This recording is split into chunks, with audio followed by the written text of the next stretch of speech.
Ed, ito nating pastor, si Pastor Ismael Samono, si Pastor Ismael po, ay si Pastor Dick ay nasa Pangasinan, ano? Kasi nilalamit na si Bishop.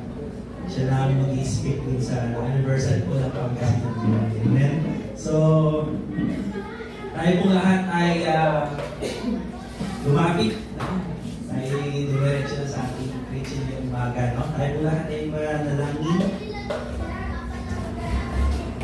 Ang banal na makapangyarihan sa lahat, we thank you because you are merciful, Lord. Your grace is ever abounding sa aming buhay. Today, Lord, as we hear your message, Panginoon, we just want to ask, Lord, that you bless us. And that the Holy Spirit, Lord, Panginoon, would be in our midst today. Teach us. Every word every word of the Bible, Panginoon, be clear to us, Lord. May your message, Panginoon, shines forth in the pages of this Bible. Lord, we also ask the Holy Spirit, Panginoon, to continually teach, convict, and ultimately, Panginoon, testify about our Lord Jesus Christ. And so we ask, Panginoon, that may the words of my mouth and the meditations of our hearts be pleasing in your sight, our rock and our Redeemer. In Christ's name, say, let's all say, Amen. Amen. Okay, so good morning po sa inyo lahat. Let's open our Bible in 1 Samuel, chapter 21. 1 Samuel, chapter 21. Yeah. The title for this morning is Ang Pagtakas. Paglalakbay ng pagtitiwala. Ang pagtakas, paglalakbay ng pagtitiwala. Amen? And so, picture this morning, you are a Christian missionary. Sa isang bansang higpit na ipinagbabawal ang pananampalataya ng Kristyanismo. Walang simbahan, walang Biblia, walang kalayaan, at isang pagkakamali mo lamang, kung ikaw ay mahuli, ay maaaring mawala ang buhay mo. Isang gabi, nakatanggap ka ng mensahe. Sabi ng mensahe, alam na nila kung sino ka. At paparating na sila. Tumakas ka sa gitna ng dilim, tanging dala isang maliit na bag at ang iyong kulit-kulit na Biblia. At habang naglalakad ka sa makitid na eskinita, ramdam mo ang takot. At maya-maya nakarating ka sa isang underground basement at doon mo nakita ang ilang kapatid sa pananampalataya. Pagod, lalamig, at takot na takot. Sa isang sulok, isang mag-asawang tumakas din sa raid. Sa kabila, isang binatilyo na nawalan ng pamilya. At isang matandang babae na hawak ang isang pulit na papel ng paborito niyang talata. Habang tumatakas sa kanyang pagmamadali, tahimik silang lahat. No? Walang nagsasalita. Ramdam mo ang tanong sa kanilang mga mata. No? Ang tanong is, hanggang kailan tayo ganito? Mga kapatid, ito ang buhay ng maraming Kristiyano sa maraming bansa ngayon. And recently, we received yung 2026 report, no? Kung saan pinakadelikado maging Kristiyano, and most of them are currently in Africa and in the Middle East. So, ngayong umaga po, ating pong titingnan ng isang katotohanan na sa gitna ng kagipitan, may tulong na laging handang umalalay sa mga taong nagtitiwala sa Diyos. Diba? Sa gitna ng kagipitan ay may tulong na laging handang umalalay sa mga taong nagtitiwala sa Diyos.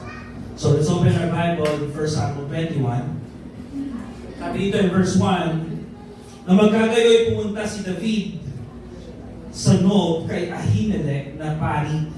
Iinig na sinalubong ni Ahimelech si David at itinanong sa kanya, bakit ka nag-iisa? Wala kang kasama.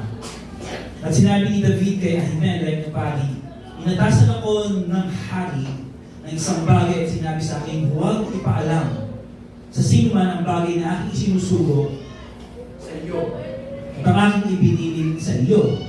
Meron akong pakikipagtagpo sa mga kabataang lalaki sa gayon-gayong dako. Ngayon, meron ka bang isang kamay? Anong meron ka sa iyong kamay? Bigyan mo ko ng 5 tinapay at anumang meron dito. So, matagal-tagal na po tayong hindi nakapag-aral ng First Samuel, no? Actually, nauna na yung gono sa inyo. But, makikita natin that in chapter 21, yung or in 20, yung paghihiwalay ni Jonathan at ni David, na kanilang malaman yung balak ni Saul na talagang patayin si David. No?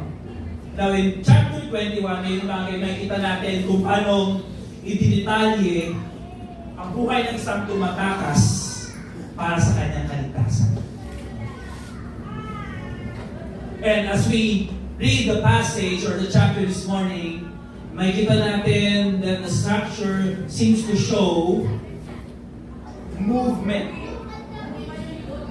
So in verse 1 to 9, makikita natin si David ay nasa Nob, and then nagpunta siya sa Gath, sa lugar ng mga Philistines, and then tumakas siya sa kuweba ng Adulam, nagpunta siya sa lugar ng Moab, and lastly, pinabalik siya sa lupain ng Judah. So that's the common structure that we will see this morning, na si David seems to be moving to different places. And makikita po natin ang 3 bagay ngayong umaga na in this time of David's escape for his safety, 3 bagay makikita natin. Number 1, provision. No? Provision sa gitna ng kagipitan. There's a provision and sustenance sa gitna ng kanyang pagtakas. Number 2, yung pag-iingat sa gitna ng kanyang pagtakas. And then number 3, patnubay. So there's a provision, pag-iingat, at patnubay. Okay, now ngayong umaga, sa pagpunta ni David sa Nob, mapapansin natin na in chapter 20, kung paano nagplano si David at si Jonathan na malaman kung balak siyang patayin ni Saul. Ngayon ay meron din isa pang pagkukulman. Na pumunta siya sa lugar ni Ahimelech, sa lugar ng Nob, at sinabi niya na siya ay on a secret mission. Now, alam natin from the story na hindi totoo. Di ba? So isang pagkukulwari. And mga kapatid, maaaring makita natin ito ngayong umaga bilang paraan ni David, no? Upang ingatan si Ahimelech. And alam natin na pag tinanong siya ng hari, nagkakaroon siya ng parang denial, no? Plausible denial. O ibig sabihin ay kapani-paniwalang dahilan, no? Upang itanggi yung kanyang pakikibahagi or namit na si David. Diba? Pero the Bible does not sanitize story. No? The Bible is full of story that mirrors that the likes of David, that the likes of Abraham, that the likes of Moses also falls, also commits mistake.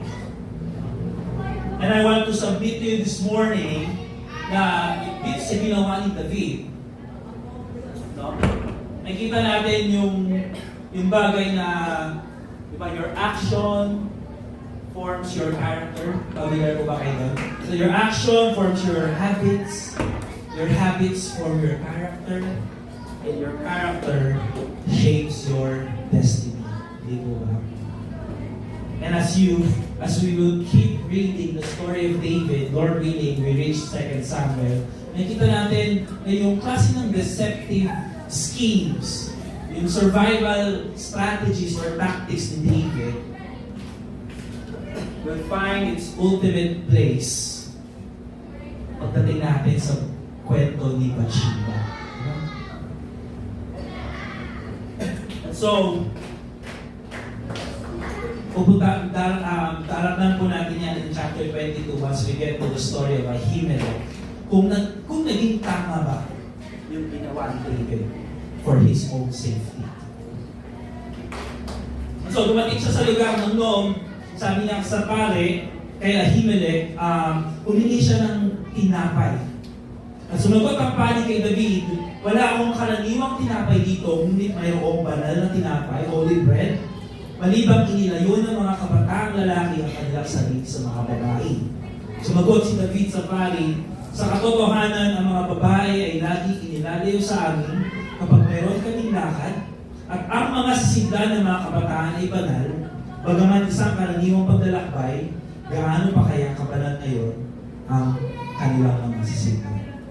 Then verse 6, binigay sa kanya ni Ahimelech yung banal na tinapay. Yung holy bread. Now, I know women have read Leviticus, no? And there's one passage there where it speaks of the holy bread or the bread of presence. And they are only to be eaten by the priest.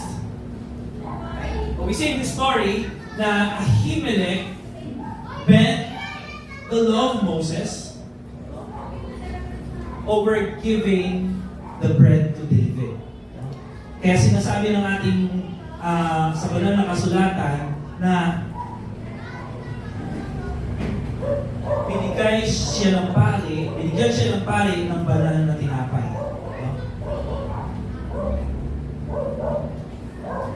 And so, this kind of story appears to be bending the law, but we read in Matthew 12 where Jesus justified yung ginawa ni Ahimelech. Sabi niya,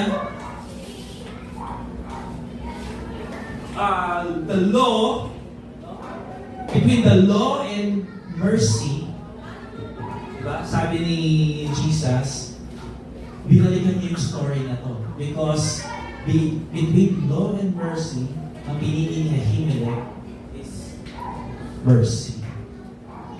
And this is also a lesson for us, mga kapatid, na sometimes, yung mercy pala, yung helping, looking for the needy, looking for the poor, is better pala than sacrifice. So, sabi dito, verse 8, at sinabi ni David kay Ahimelech, naghanap din siya ng sipa at tabak. Hindi ko nadala kahit ang aking tabako, ang aking mga sandata man, dahil sa bilis ng hari, dahil sa bili ng hari ay madalian. Okay? So, si David humingi ng pagkain, and then humingi rin siya ng sandata. So, hindi lang pagkain, pati sandata ni Goliath ay ibinigay sa kanya ni Ahimelech. Now, mga kapatid, imagine this story, no? If you're David.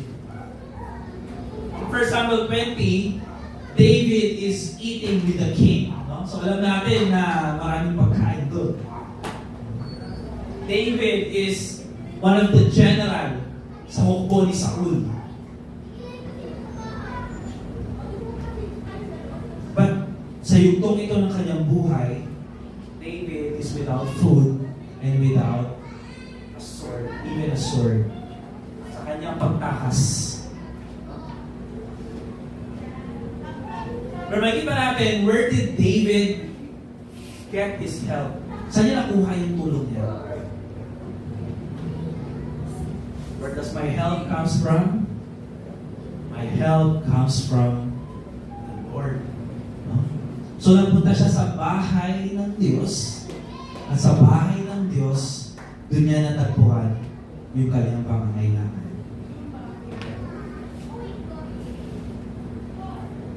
And alam ko, kontuan tayo, natapos natin yung 2025. Tapos natin. Pero some of us, pumasok ng 2026, nadala pa rin yung kanilang sarili problema at pangangailangan from the previous year. Hindi po ba? Pero ngayong umaga, makikita natin na sa ating buhay, tulad ni David, ating kwento ngayong umaga, makikita natin na God was not speaking sa kwento na yun. We did not see how God moved. All we know is that David, nagpunta siya sa bahay, sa Nob, doon sa pare, and nakatagpo siya ng pangailangan. share the same testimony that we heard this morning. That all of a sudden, ganito yung nangyari. Biglang may dumating na ganito, yung pangangailangan mo na meet. Kasi mga kapatid, every day, pagmulat pa lang ng iyong mata, may sapat ng laan na biyaya ang Diyos pagbubukas pa lang iyong mata. Sabi dito, nakatagpo si David sa bahay ng Diyos. In Hebrews 13, sabi naman ng kasulatan, buhay at maaasahan ang kanyang pangako na hindi niya tayo iiwan at hindi pababayaan. Especially for those materially and financially challenged. Because let's face it, this church is a mixture of those in need and those who are well-to-do. Hindi po ba? So sabi ni James, doon sa mga mayaman, sa inyong kayamanan, you are boasting in your humiliation. Because you are rich, you are also saved. Sa inyong mga mahihirap, boast because you are exalted. And what does James say? At the foot of the cross, walang mayaman, walang mahirap. Because everyone, every pangangailangan, bawat material, bawat susuotin, bawat kakainin, lahat ng ating pangangailangan ay nagmumula sa kayamanan ng ating Panginoon. So, David, nagkunwari, nilin lang si Ahimelech, ay yung praise ng Diyos, no? Sa mga makasalanan na katulad ni David, sa mga makasalanan na katulad ni Jacob, sa mga makasalanan na katulad natin. So, God provided.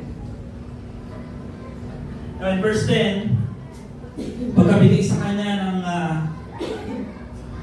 ng espada, na sapagkat walang iba dito, liban dito. Now in verse 10, tumindig si David at tumakas kay Saul ng araw na iyon at pumunta kay Achish na hari ng Gath.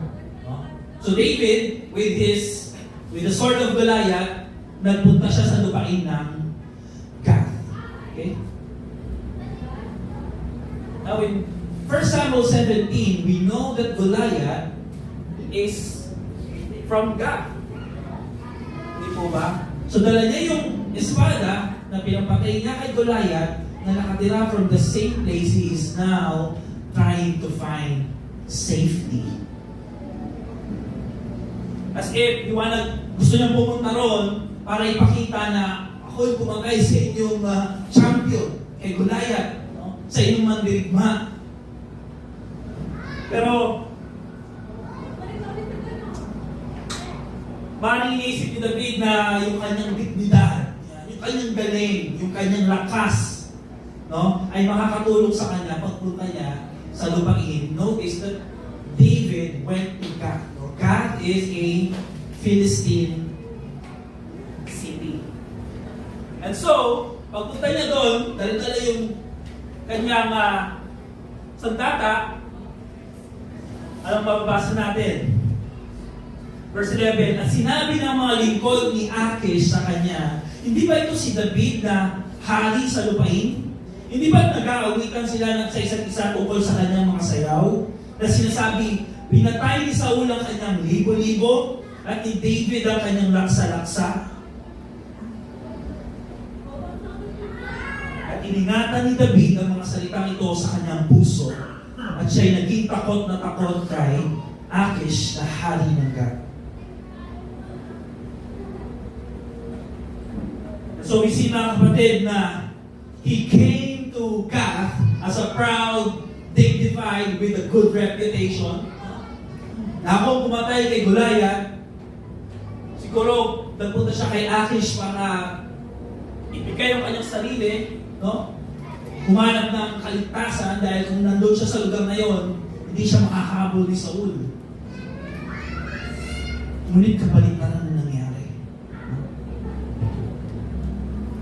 Yung kanyang pagmamataas, dala niya yung kanyang dignidad, dala niya yung kanyang galing, talino, napalitan ng ano?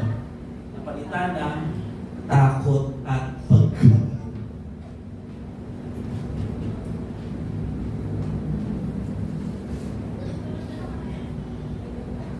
And from this experience, let's go to Psalms chapter 34.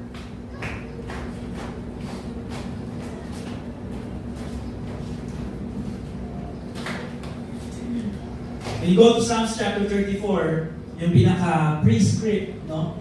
Nung chapter na to is nakalagay, ang awit ni David is a Psalm of David nang siya'y nagkunwaring baliw sa harapan ni Abimelech, kaya pinalaya siya nito at siya'y umalis. So napaka-iksi ng story, just 5 verses, but this experience of David is very memorable to him that he made a song out of this experience.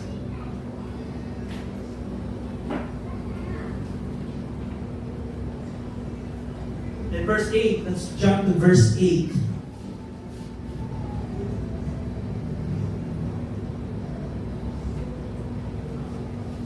Ang sabi dyan, verse 8, "O inyong subukan at tingnan na mabuti ang Panginoon. Maligaya ang tao na sa Kanya'y nangangalong. Come, taste and see that the Lord is good. Blessed are those who take refuge in Him." So this is David who took refuge sa lugar ng kaaway. Only to find out na yung iniisip niyang security ay hindi niya pala matatagpuan sa lugar na yon.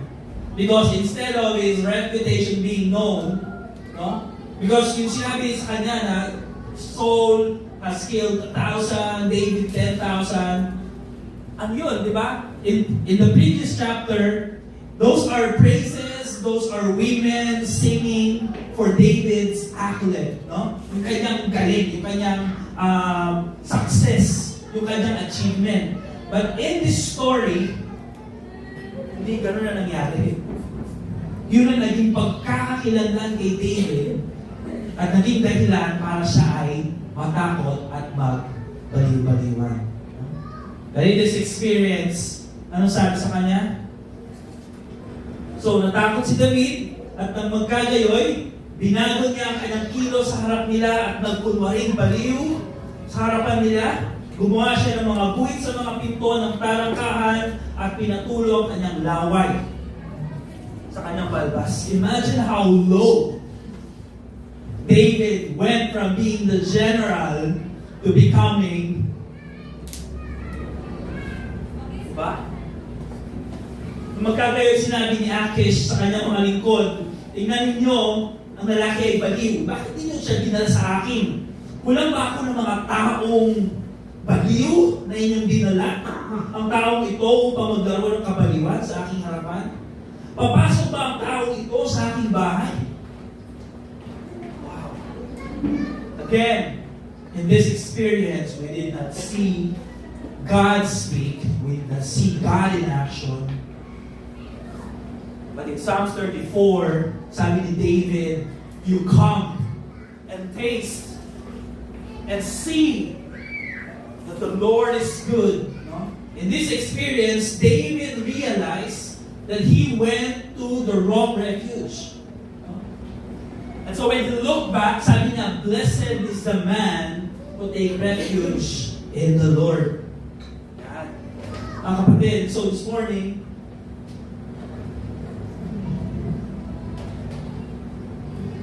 makikita natin mga kapatid na may panganib na magtago sa maling kanlungan. Di ba? May panganib na tumakbo sa maling kanlungan. Kinailangan ni David na magsinungaling kay Ahimelech. Kinailangan ni David na magbaliw-baliwan. All is stripped away from him. No?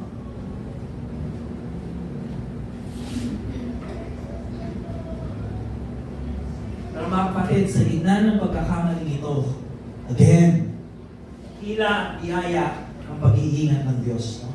From the same chapter, Psalms 34, sabi din in verse 18, we read that the Lord is near to the brokenhearted and crushed in the spirit. That's one of our favorite verses, right? The Lord is near to the brokenhearted and crushed in spirit. So in this narrative natin pinag-aaralan ngayong umaga mga kapatid, we see that David went from being up at the top to being broken-hearted and crushed in the spirit. He was at the lowliest of his life.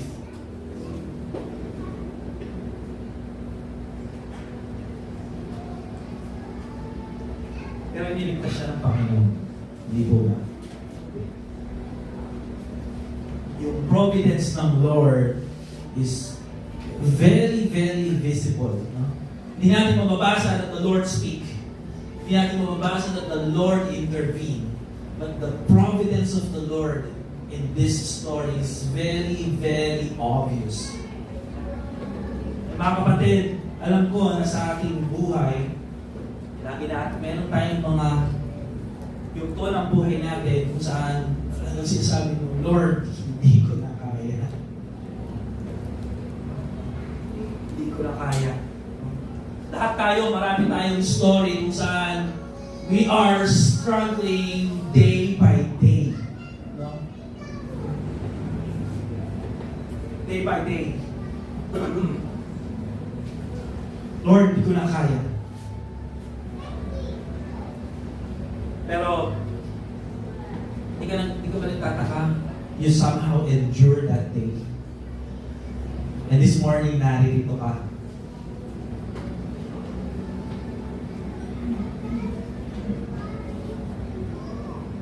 But when I was creating the sermon, again, I was thinking of my daughter, si Shekinah. I was really contemplating, reflecting on that moment, no? Now we were only given a few hours to settle yung bill. I tried to binalikan ko yung time na yun, no? Hindi na namin kaya. Then, look back, nandito ako sa kwarto ko ngayon, kinaya ko. Dahil pala sa Panginoon. O yung nasa gitna ka ng problema na hindi mo na kaya lagpasan. Pero may kakaibang kapayapaan sa gitna ng problema.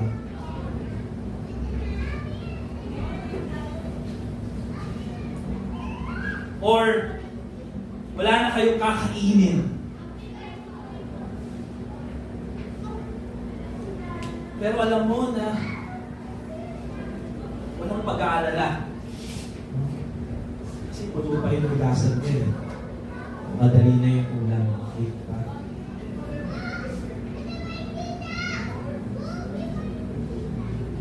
Alam nyo, minsan sa gitna ng problema, may bigat, no?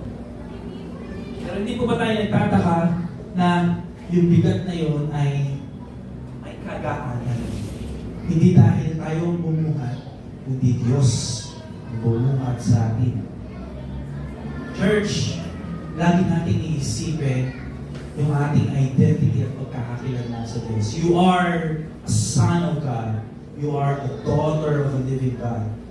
We are the church. Hindi po ba? You are the church.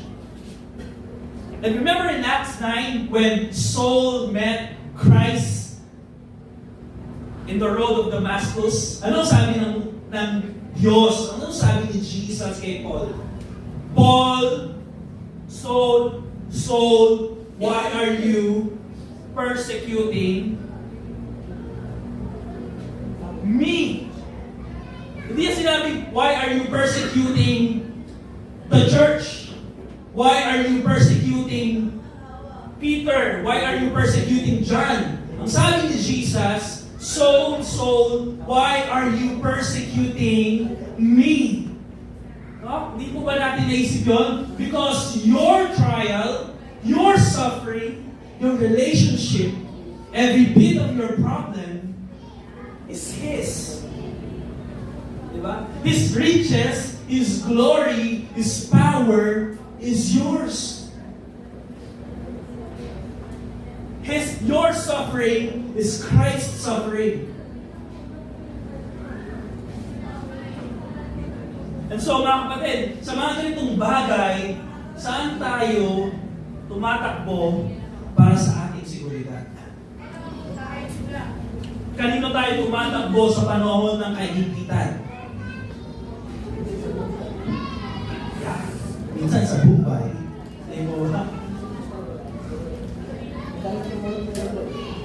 kasi madaling makita, madaling hanapin, madaling tawagan, madaling ilista. Hindi po ba? Ano ang mahirap mga kapatid? Ang mahirap ang magtiwala, mahirap ang mag-antay. Pero anong imbitasyon ng Lord? Taste and see. Subukan, in our Tagalog translation, subukan. Lasapin mo ang kabutihan ng Diyos. Hindi po ba? Dahil, hindi lang daw dapat natin nalalaman. Alam ko ng Diyos ay mabuti. Alam ko ng Diyos ay nagpo-provide. Hindi lang yan kaalaman, hindi lang yan mental assent. No? It is something you experience. Ano pa? Hindi lang yan nakikita. Hindi lang natin yan nalalaman. It is something that we taste, we experience. It is something that we see. Nakikita natin. And so, mga kapatid, how open are your spiritual senses? That in the midst of the problem, ang sabi ng Lord, come, taste and see my goodness.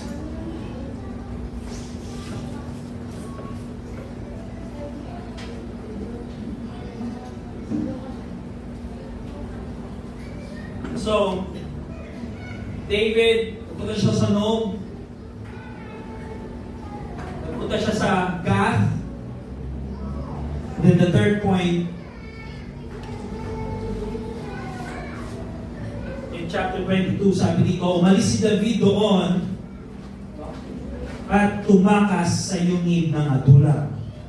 At ang mabalitaan iyon ng kanyang mga kapatid at ng sambahayan ng kanyang ama ay kanilang pinuntahan siya roon.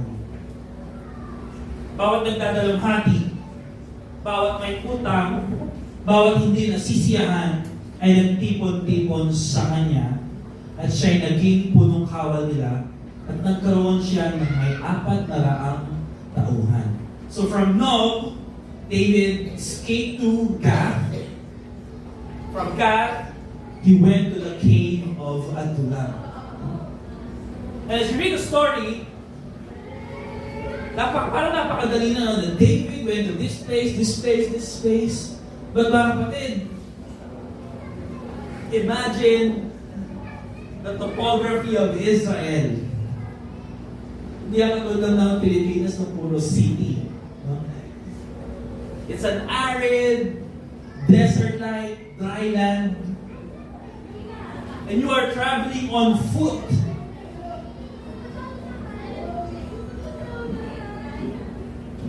And we read na sumama sa kanya yung kanyang mga pamilya. At sino kayo sumama sa kanya? Bawat nagdadalamhati. And I think this morning lahat tayo kasama dito. Sabi niya, bawat may utang. Sino po ba walang utang dito? Mga kapatid, lahat tayo kasama kay David. Sabi niya, bawat may utang.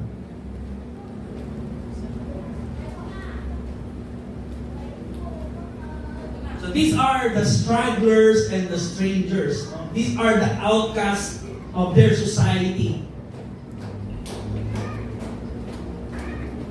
And if you are weak, if you are an outcast of a society, kung ikaw yung nasa laylayan ng lipunan na yon, Would you find your allegiance? Pupunta ka ba kay David na isa rin walang kakayahan nung panahon na yun? Of course, no.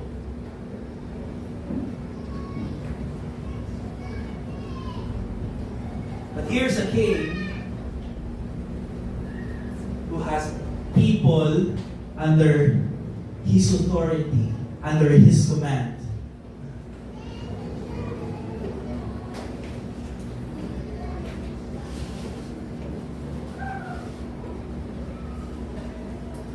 Naroon ay pumunta si David sa Mispa ng Moab. At kanyang sinabi sa hari ng Moab, hinihiling ko sa iyo na ang aking ama't ina ay makalabas at makipanirahan sa inyo hanggang sa malaman ko kung ano ang gagawin ng Diyos para sa akin. At kanyang iniwan sila sa hari ng mga Moab na sila'y nanirahan kasama niya sa buong panahon ni David. So this is David in desperation. This is David running away from King Saul. But in verse 3 to 4, makikita natin na tumungo si David sa hari ng Moab upang iwan ang kanyang magulang. Diba?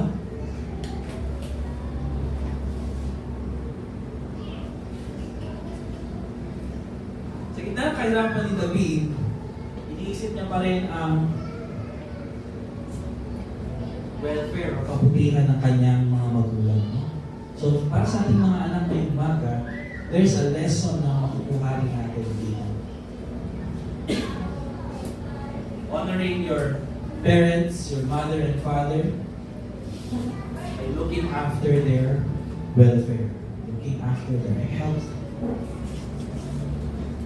Si David ay may sariling problema, but above those problems, yung main concern niya is not for himself, but for wow. It's a good example for us this morning sa ating mga anak, para sa ating mga magulang. And then in verse 5, bago matapos ang yugtong ito, may isang lumabas na propeta. Sinabi ni Propeta Gad kay David, huwag kang manirahan sa muog, umalis ka at pumasok sa lupain ng Juda, at ang magkagayoy umalis si David at pumunta sa gubat ng Heret. So, in verse 1 to 9, yung priest of God, yung house of God, is under David, serving David. And then in chapter 22, verse 5, yung prophet of God spoke to David. So may provision, may pag-iingat. Ano ba makikita natin? May pagkabay, pagdubay ng Diyos. The Lord did not speak directly. The Lord did not act directly. But we see the providence and the guidance of the Lord through His prophet. And mga kapatid, mahalaga makita natin ito dahil sa panahon ito, yung nakaupo yung nakaupong hari, si King Saul, doesn't have this. Wala na siyang prophet, iniwan na siya ni Samuel. Sa story natin, wala na siyang connection dun sa priest, no? sa city of the priest. And all of these offices, puro si David yung beneficiary. Nakikita natin mga kapatid na ang pag-iingat at tulong ng Diyos ay tuluyan na humiwalay kay Saul. So Saul may be in the office, in his throne, in his kingdom, but the true king escaping, the true king who is weak, nasa kanya yung propeta, nasa kanya yung saserdote ng Diyos. No? Ngayong umaga, nakita natin in this story, mga kapatid, na hindi naging madali buhay ni David. No? So yes, we know David is king, napakaganda ng kanyang kingdom. Sa kanyang panahon, nagkaroon ng golden age, ng peace. Pero Pero makikita natin na hindi naging madali ang buhay ni David bago niya narating ang kanyang pagkahari. Hindi naging madali. And this morning, let me also say na hindi rin naging madali sa mas dakilang anak ni David na makamit ang ating kaligtasan.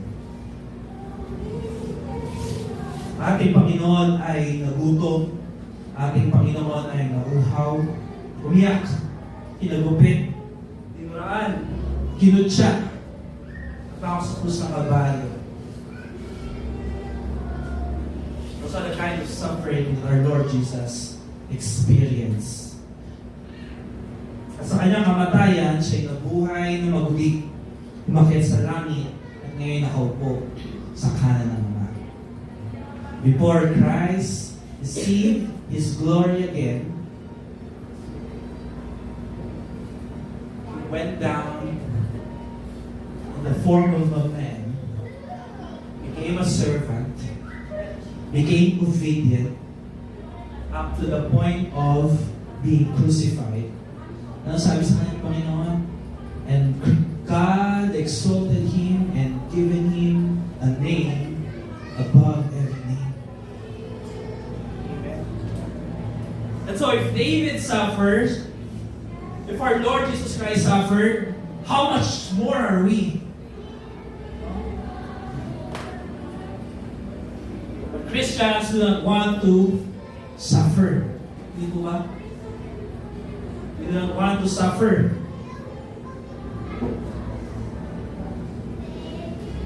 Pero dahil sa ginawa ng Panginoon, ngayon lahat ay pwede nang lumapit.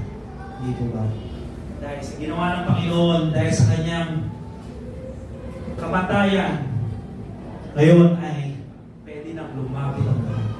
Anong sabi niya? Ikaw na nahihirapan at nabibigatan sa iyong pasanin, makakatagpo ka ng kapahingahan. Sa kaharian ng Panginoon, pinagpala ang mga taong mapagpakumbabang loob. Sa kaharian ng Panginoon, pinagpala ang mga taong nagdadalamhati. Pinagpala ang mga taong nalulumbay, ang mga pinag-uusig, ang kinutya at pinagsasabihan ng mga kasinungalingan dahil sa kanyang pangalan. Now, again, Christians do not want to suffer. Yan ang pinakaayaw ng isang Kristiyano. Because all the Christian want are the abundance and the prosperity of this life. No? Acts 5, the apostles rejoice after being persecuted. Sabi ni Paul sa 2 Corinthians na yung suffering natin dito sa mundo is just temporary and cannot be compared to the eternal glory of God that He prepared for us. Sabi ni Paul in Philippians that we have to share in Christ's suffering. No? Sabi ni Paul in Romans 8 that our suffering now in this present world, again, are nothing compared to the future glory. But Christians do not want to suffer.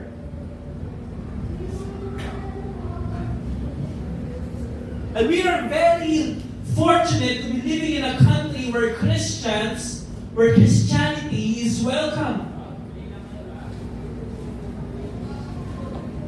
But more than the martyrs of the first century of the church history, mas marami mga kapatid ang mga persecuted martyrs combined sa panahon natin ngayon.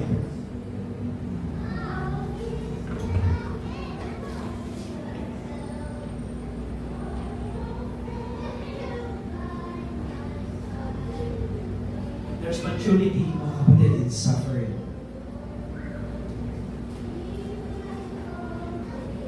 Malaking pagkakaiba lang natin to a world that suffer is that we have a high priest who sympathizes and knows what we go through.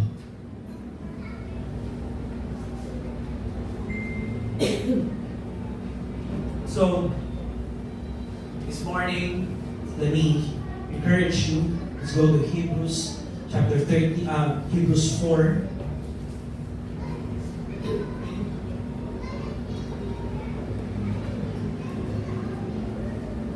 Verse 16.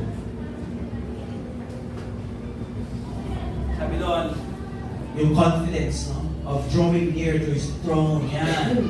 Therefore, let us draw near with confidence to the throne of grace so that we may receive mercy and find grace to help in time of need.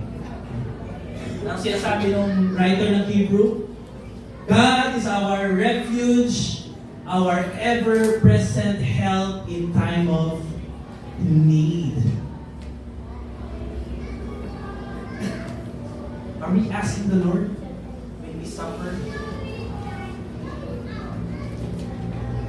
Sa'yo kapatid, if you are not yet in Christ, this is the invitation. Matthew 7, verse 28-30, sabi niya, lumapit kayo sa akin, kayong lahat na nahihirapan at lubhang nabibigatan sa inyong pasanin, at kayo'y bibigyan ko ng kapahingaan.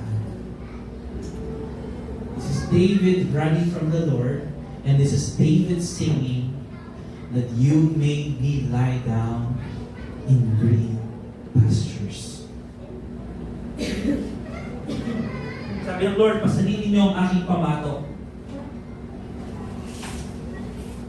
At matuto kayo sa akin sapagkat ako'y maamo at may mababang loob at makatatagpo kayo sa akin kapahingaan. Sapagkat madaling dalhin ang aking pamato at magaan ang pasaning ibibigay ko sa inyo. So today, as we close out, there's this one song where we sing in confidence. Sabi niya dun sa awit na yun, that because He lives, I can face tomorrow. Amen? And because He lives, all fear is gone. Ano sabi niya? Because I know He holds the future. And life here on earth is worth now living just because Christ lives. Amen. Let's all pray.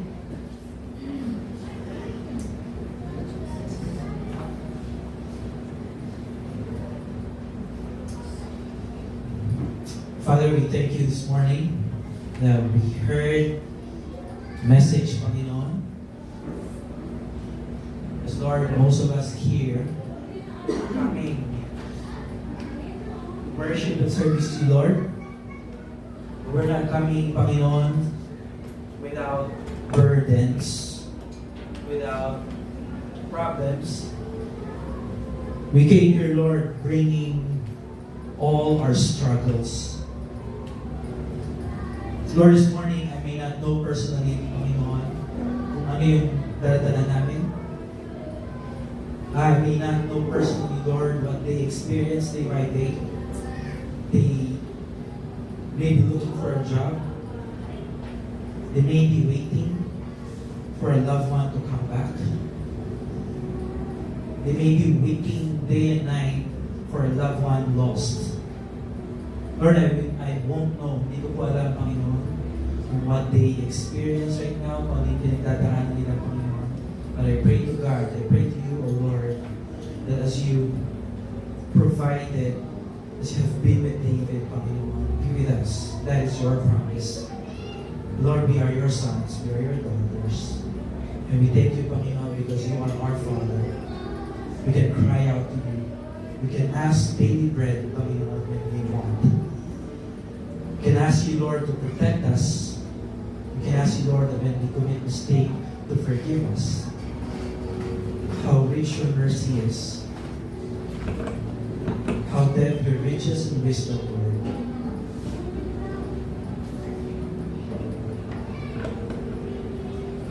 Lord, yes, all we need, Panginoon, is in Christ.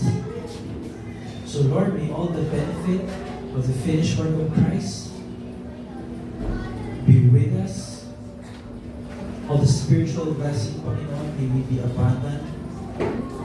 When we face trial, Panginoon, you will carry us through.